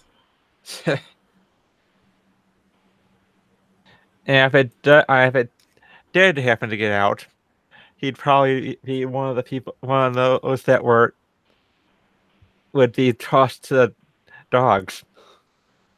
Bro. It's just that I just have a hard time believing that anything Garrick has ever done could ever be uncovered unless he let it leak.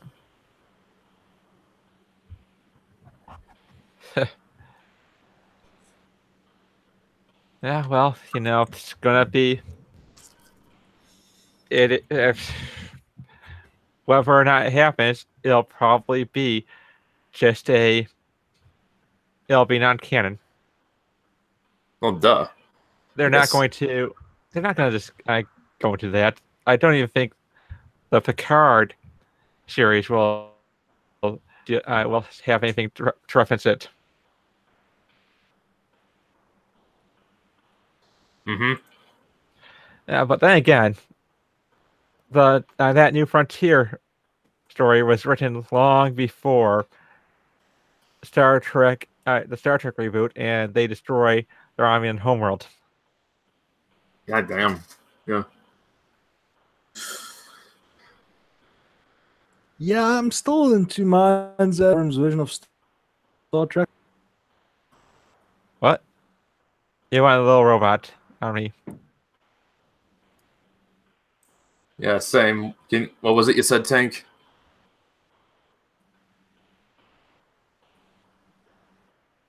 Quiet. Why do I get the feeling that he probably got cut out? That's South African potato connection. Yep. Oh boy. Yeah. Yeah, it's still... Let's try again. Can you hear me now? Yeah, we can hear you. Yep. So Okay, what was like it you I said? The iPod track of J.J. Abrams did a lot of damage to Star Trek. Okay, that's a fair criticism, but it's not like it's not like it made the old Trek stop existing. No, it's just branched off into a new timeline. It's not like they are actively rewriting it with STD. Yeah. I wonder if they actually ever thought that through with that whole acronym. No. But it's very fitting.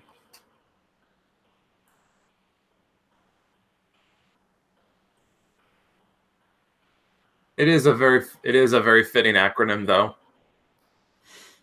Yep. Stupidity transmitted disease. Yes.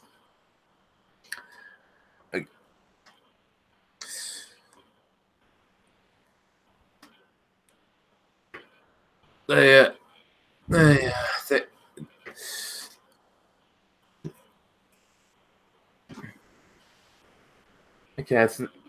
okay. I think if there's anywhere we can dovetail off the whole darkness cycle, it's just like how dark do we intend our stories to get?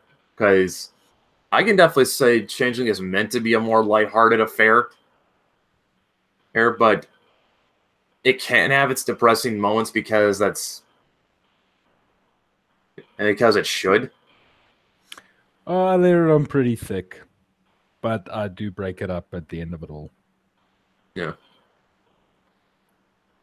Yeah. Some nice moments of light and levity. Although,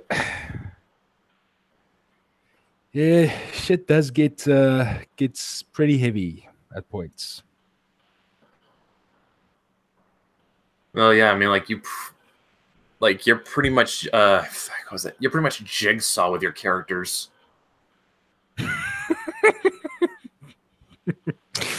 Oh, let's see. So there's a little bit of a thing.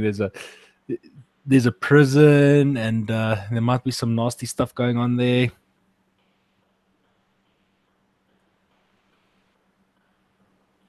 Yeah. I mean, dude, think about it. I mean, when you put your characters through, I mean, like when you think of, I mean, like everyone knows what Jigsaw's whole motivation was in the Saw movies. The guy's revenge. No, the guy was dying from cancer, and so he kidnaps a bunch of people who are just wasting their lives, and so he puts them through hell to make them appreciate it.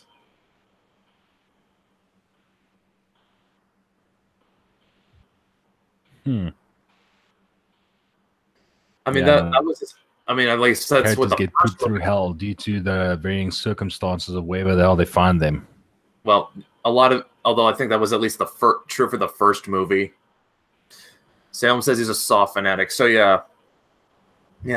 But yeah, I mean, like I can't speak to the sequels, but at least I think in the first movie, his whole motivation was he just kidnaps a bunch of random people who are just wasting their lives doing well, I wouldn't even say doing nothing.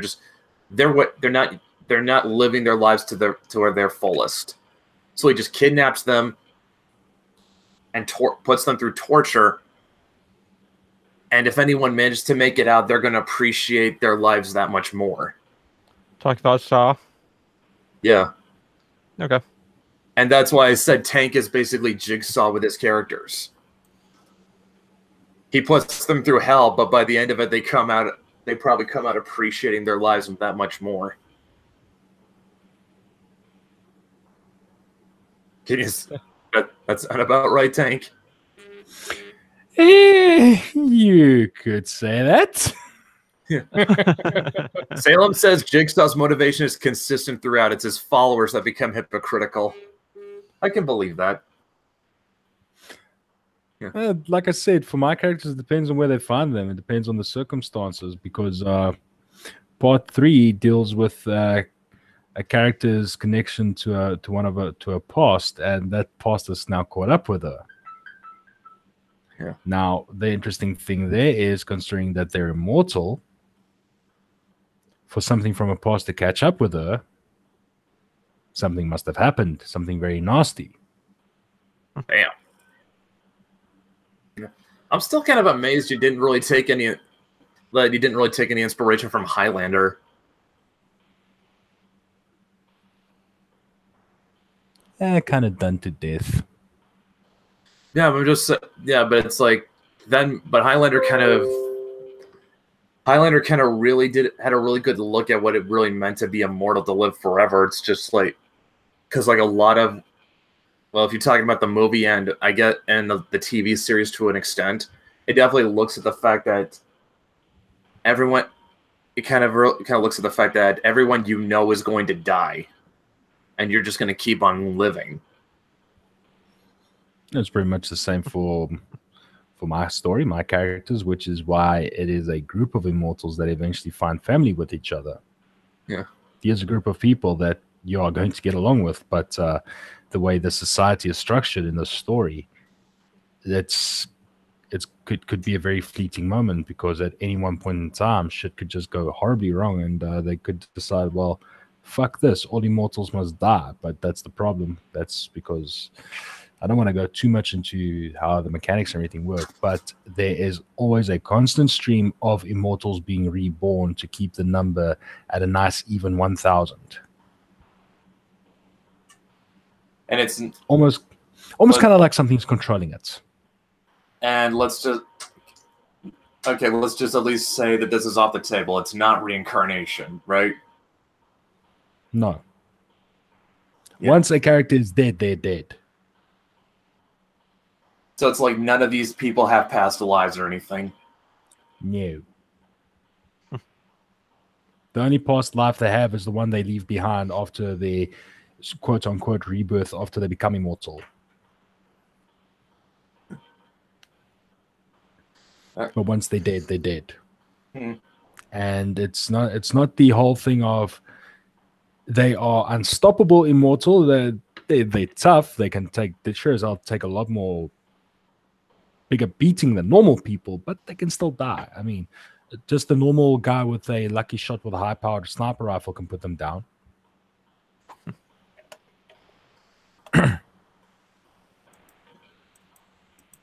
I remember Matt, I know you said that Mythics is as far in the context of the Mythoverse, it's going to be a much more darker affair.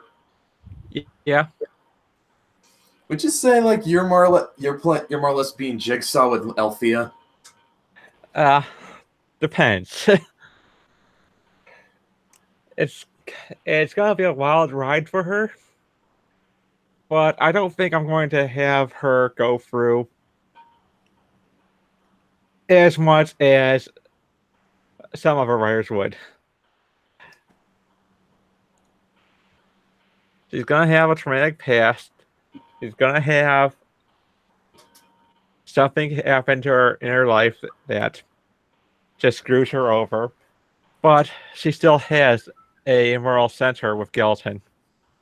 And that's probably the biggest reason why she hasn't fallen into the same rut as someone like, say, John Constantine. Yeah, it's just like no matter what, it's like no matter what good John does, there's always something. There's like always something on caveat that kind of undoes it. Yep. Oh, you saved the world, John, but you had to sacrifice one of your friends to do it.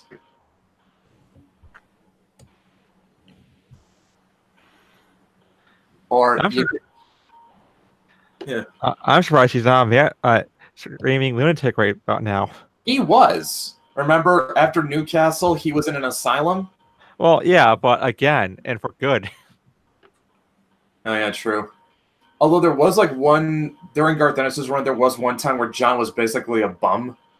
He was just wandering around London. He didn't have anywhere to live, and then a vampire just sucks off this gay prostitute that he was hanging around.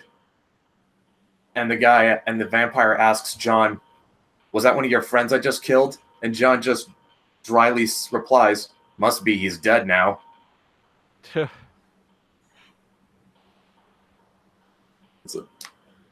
Dark. Yeah, that's pretty grim. Yeah. I think with I do know it's kind of weird for me to say this, but I think with Maeve it's kind of more like I think I handle her more like a parent handles their kid.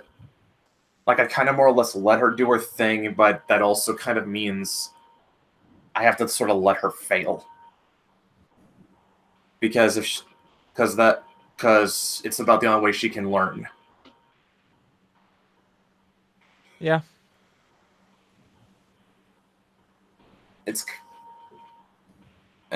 Like I said, it feels weird to say that, but I don't have a better way of putting it. It's like there are certain lessons like you can't be taught. You have to. It's just you just kind of have to learn them through failing. Oh, no doubt. Sometimes failure. It's like I think it's like I have to handle her the way my dad handled me. I mean, like my dad did his best to at least guide me. He did his best to teach me what he could, but he also gave me enough freedom to let me fail. Yep. But by that same token, because my dad gave me enough freedom to let me fail, I also had enough freedom to succeed on my own. Yeah. Yeah. Which is something that you should have your kid do. Fail when they need to. Yeah. Yeah. For it. Yeah. Salem says that's the way I always liked in writing. I find my characters to be more realistic when I let them do their own thing. Well, yeah, it's like that way they feel like they feel like real people. They feel like they have agency. They're not just being moved around for this. They're not being moved around for the sake of a plot. We did have a conversation in Slack months ago about how Patrick Ruffus, the creator of the Kingkiller Chronicles, had stated that he thought that it lacked discipline to let your characters do whatever they want. And of course, Dan had the best response to that. A guy who has spent like what was it, 8 years 8 years working on another novel, has no business talking about discipline. You know, as much as we rag on George R. R. Martin for his length of time that he's taking, he's still putting out stuff. He's editing, he's writing short stories, novellas. What is Patrick doing? Nothing. True. Unless he's trying to secure a movie deal. It's already been secured. Oh, yeah. And Salem says, you mean like Marvel? Yes, that's what Marvel does with their characters. They treat them like puppets. That is why Dan Slott's Spider-Man run is awful. It's all about And what why they his want. Iron Man run is awful as well. Say what? And that is why his Iron Man run is awful as well. Yeah, that's the thing with Dan Slott. Clearly knows how these characters think, but he fudges with their motivations and their characters for the sake of the story he wants to tell.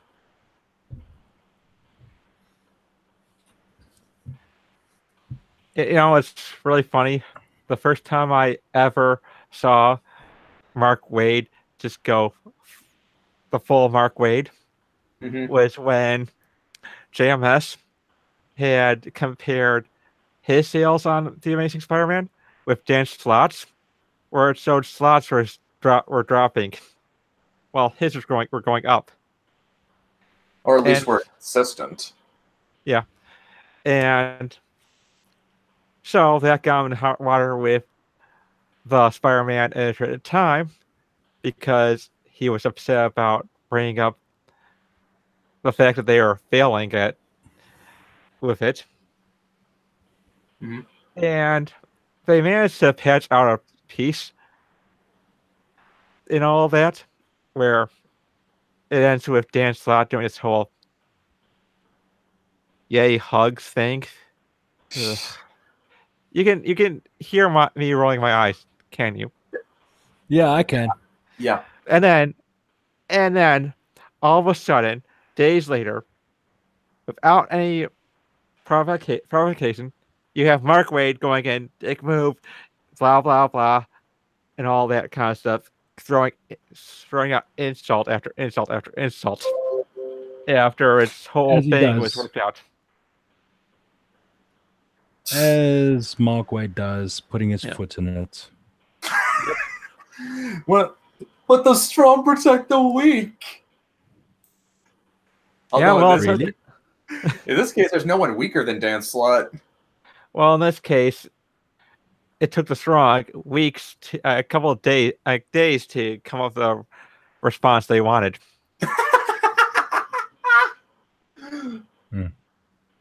So hey guys, I guess I'm gonna have to hop off here because it sounds like we've got a thunderstorm brewing. Oh boy! And I don't want to take chances. All right, yeah, that's a good idea. Hopefully, see you guys next week. Tank. See ya, Tank. See you, dude. Hey, you know, I'm trying to think. Like, I've heard some people say that Dan Slott's She-Hulk run was good. Was it? I don't know. I never read it. Who knows? Yeah. Oh well. Go ahead. I'll say this though. I mean, like for all the faults people level at Nick Spencer, I have been hearing good things about his Spider-Man run, just because it's a return it's a return back to form, and it also seems like Nick Spencer is subtly criticizing Dan Slott. Although I'm going to say that how long is that going to last? Until Joe Quesada decides to break up MJ and Peter again. Good point. But wait, does he have that power? He's not editor-in-chief anymore. No, but he is the boss of the editor-in-chief. Whom is that still Axel Alonso? I lost track. Editor-in-chief is C.B. Sapolsky. Axel Alonso is, I think, now at Vertigo. Yeah, well said, Salem. We get weaker if they're protected. You only get strong through learning. Yep. And it's kind of why I said, and I think it's kind of why I said, like on Twitter once, that for writers we kind of have to let our characters suffer a little. Suffering's good for us all. Sometimes. We have to let them suffer so that they can grow. Yeah, Fun. Well, a character that doesn't grow, a character that doesn't learn, that's a boring character. Yeah, and all I really have to say is that it also helps that you have the if you have the characters going through the same suffering as the reader may have in terms of psychological suffering. Well, yeah, I mean, like it kind of goes back to that one Coach Red Pill video I came across on James Joyce, where he said like that readers are not looking for cleverness, they're looking for humanity. They want to know that a writer understands them. Yep. Cleverness should be used more like a seasoning. It's just something to give the book personality. Which is what more stories need these days. Yeah. You've got The Last Jedi that tried to be clever for the sake of being clever, but it never really took off. Nope. It's just fuck, man. The J.J. Abrams Star Wars has more humanity. Yeah, because he came in as a fan. It might not have been the best movie, but he wanted to revitalize Star Wars. Yeah. Yeah, I mean, like, say what you will, but it's just like it's a hollow remake of Star Wars 4, but at least it has more heart. Yeah. Rian Johnson came in to subvert expectations and turn everything upside down, and it's just no, you don't do that when you have a movie that's titled Part 8. No. I mean, still, if we're going with the whole deconstruction angle, KOTOR 2 did that better. Yeah. At the idea of it's the whole idea where the Force isn't seen as a benevolent force anymore. Well, it's just more like it kind of betrays the Force as like what it. Well, let's get right down to what it actually is. It's not. It's neither good nor bad. It's just a part of reality. Yep. It exists. Yep. And I think it's really funny how there are people who say that Rian Johnson opened up the Force to normal people. But it's something that George Lucas said back during the original Star Wars. It was that the Force could be learned by anyone. All it took was hard work. And then he undid that with the midichlorians. Because I think he wanted to do something more scientific. Yeah. But in Star Wars, though, it's like his problem is that he forgot that he set up a space fantasy. Yeah. Honestly, the idea that anyone could learn the Force, it just takes the right amount of discipline to do. Fuck, I could even buy that if you really want. I mean, that's one cool idea, but I could even buy the fact that maybe some people are just born with a more natural connection to the Force, because then it kind of goes into the whole spiritual aspect. Like,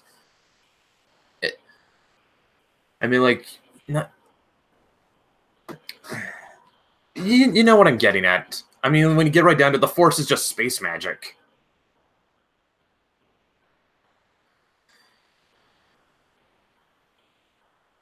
But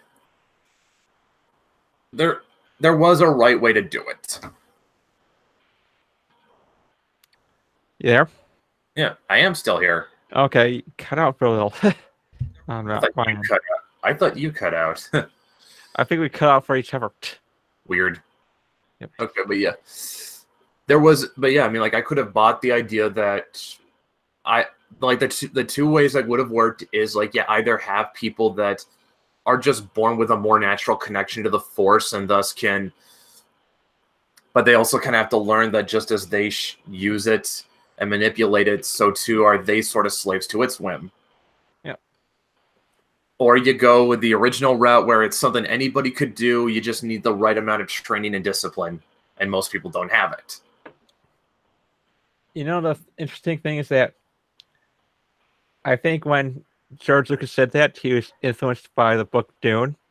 Yeah. Because Frank Herbert set up these schools where they can do all this stuff. You had a Mentat who could do all kinds of complex mathematics like a computer could. Well, yeah, And they're basically strategy. they're human computers. That's basically what they are. Yep, and you have this Duke's son who's being trained as a Mentat, which shows that you could be a human computer if you wanted to. With the character Duncan Idaho, he's among one of the greatest fighters alive, but he came from a warrior school. You had the Bene Gesserit, who it's more of being able to control their bodies, which he set up as something a woman in that time period could do. So that's if they actually took the time to learn. I think even Hellblazer touched on that. Like John said, John's quote on Constantine's quote is, "Let me tell you the secret about magic. Any cunt could do it." Yep.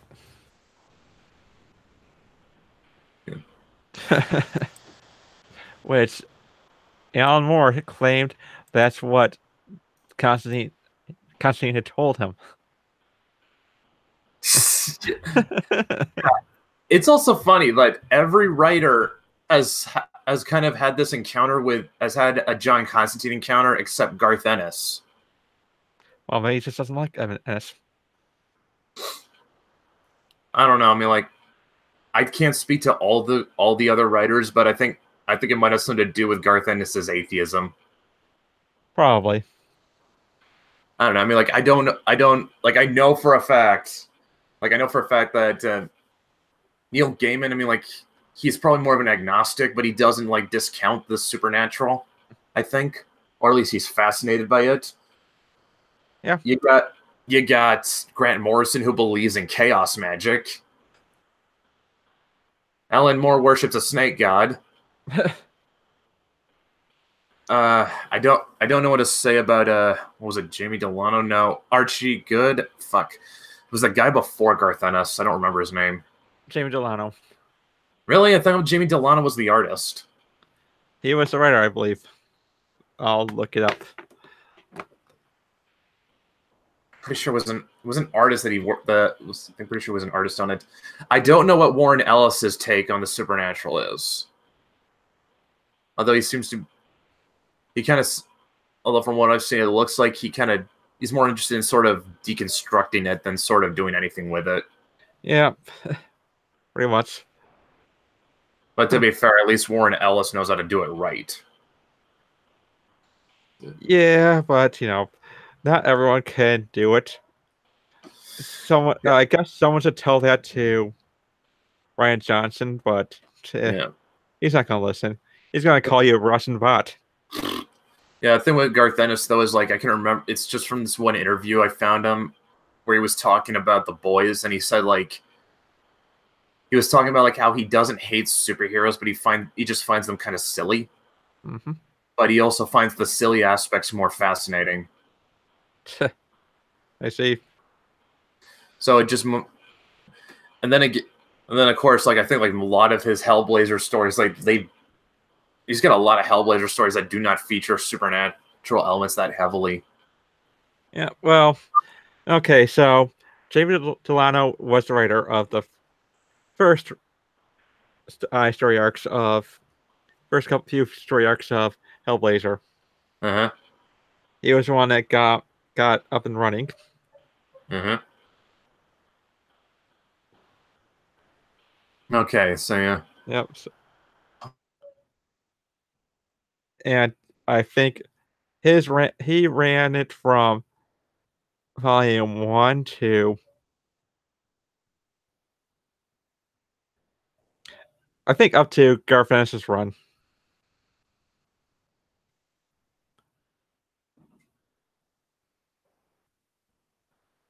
Yeah, he's up to until. Well, that's weird. Comixology puts in Dangerous Habits, written by Jamie Delano and art by Garth Ennis.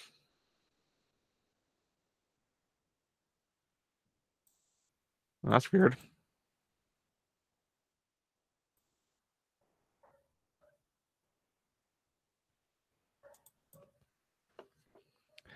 And Brett's PC froze. So, we'll take this opportunity to talk to the chat.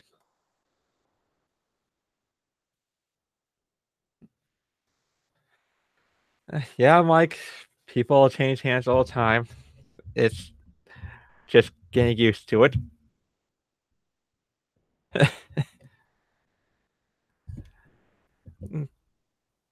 But I don't know about Rian Johnson being much of an opportunist. I think he really did want to do the deconstructionist movie on Last Jedi. And he's made statements of that he wants to make a movie that, on one hand, you have people who say that they thought it was a brilliant movie, and on the other hand, say that it was an awful movie, pure trash. That's a stupid thing. That's a stupid attitude to have. Yes, it is, Brett. Welcome back. Yep. Okay, good. Yeah, that's just like... Look, I get the fact that not everyone is gonna like your movie. Like, that's one thing you got... Actually, that's one thing you gotta get used to. Stu, is when you create something, is that you have to make peace with the fact that not everybody's gonna like. My overall opinion is, if you don't like criticism, get out. It's the only way you're going to grow is if you're able to distinguish between criticism and just outright attacking you. And your PC froze again, didn't it, Brett?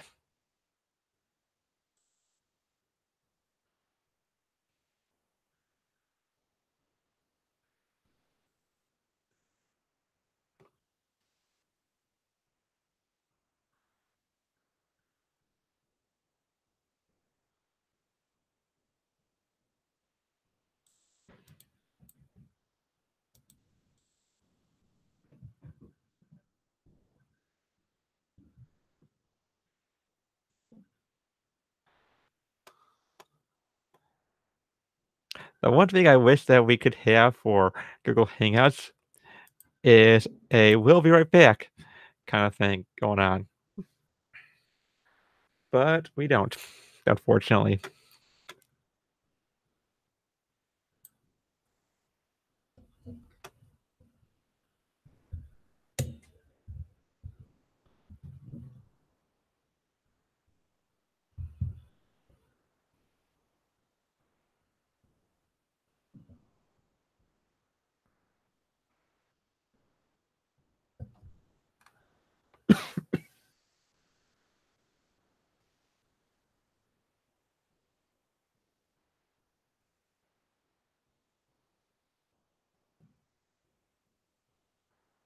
I think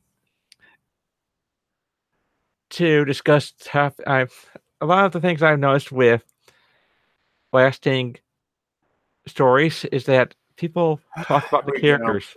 And welcome back, Brett. Yeah, I'm gonna kick the other me out. Give me a sec. There we go. Well, think we should I was wa- saying, what? we should probably wrap this up before my PC decides to freeze up again. So Yeah, that's probably a good idea. yeah, I'll just say like to do Grimdark, you got to have some levity to make it mean something, and subverting expectations is gay. Well, poorly done separating expectations is. And Yeah. it's usually the thought, and when it's done wrong, it's usually done by guys with giant baby heads. Exactly. All right, so yeah, we'll get. You guys take care, and we'll. Are we gonna be coming back at 6? Yeah, I think we should. All right, we'll see you guys back. Depends on your computer, I guess. Hopefully, we'll see you guys back at 6. Yep. See you guys later.